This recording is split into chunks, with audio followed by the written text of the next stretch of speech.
This was never meant to be public during the Cold War. While most of us believed our governments existed to protect us, a much darker reality was unfolding in complete silence.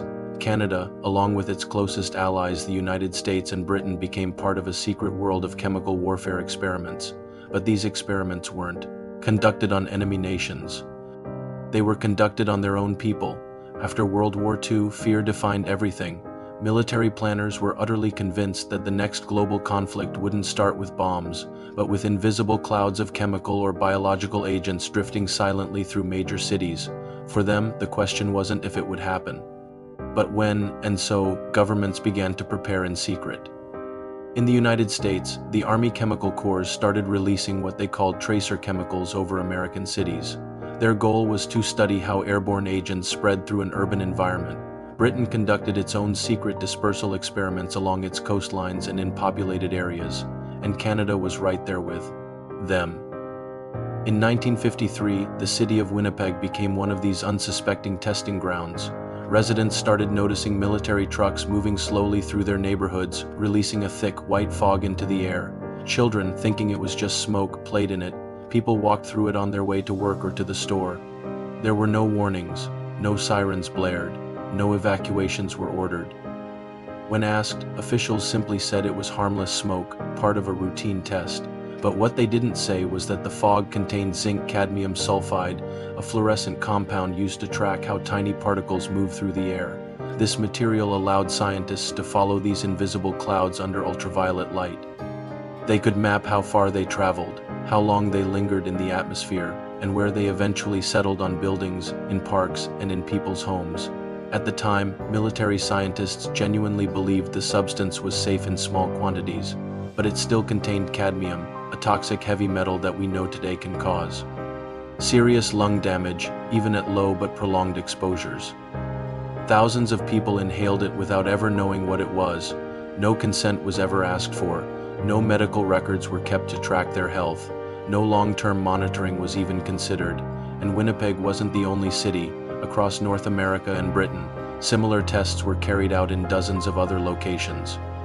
Different places, but the same cold logic and the same deep secrecy. Two military planners, this was just necessary research. It was data that they believed could save millions of lives in a future chemical war.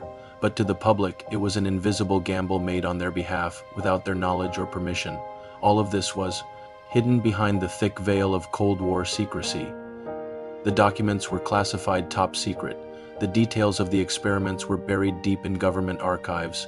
Most people lived their entire lives never knowing they had been unwilling participants in a chemical dispersal test.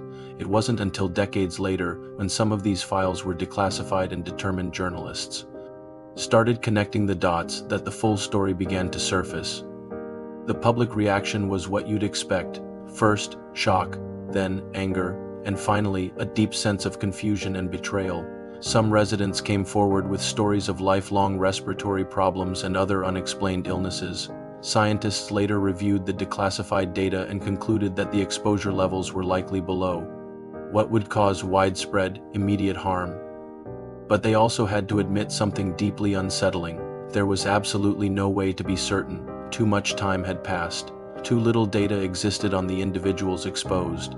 The people who breathed in that fog had never been tracked. How can you possibly prove damage when the experiment itself was never acknowledged in the first place? No officials were ever charged. No military leaders were held accountable. No formal apologies were ever issued to the citizens of Winnipeg or any of the other test sites. The Cold War ended, but the silence didn't. This story matters because it exposes a painful truth. Even democratic governments, even our most trusted allies, are capable of sacrificing transparency and public safety in the name of national security. Canada didn't act alone. It acted as part of a system it shared with the United States and Britain, where fear justified secrecy and secrecy erased consent, the real tragedy.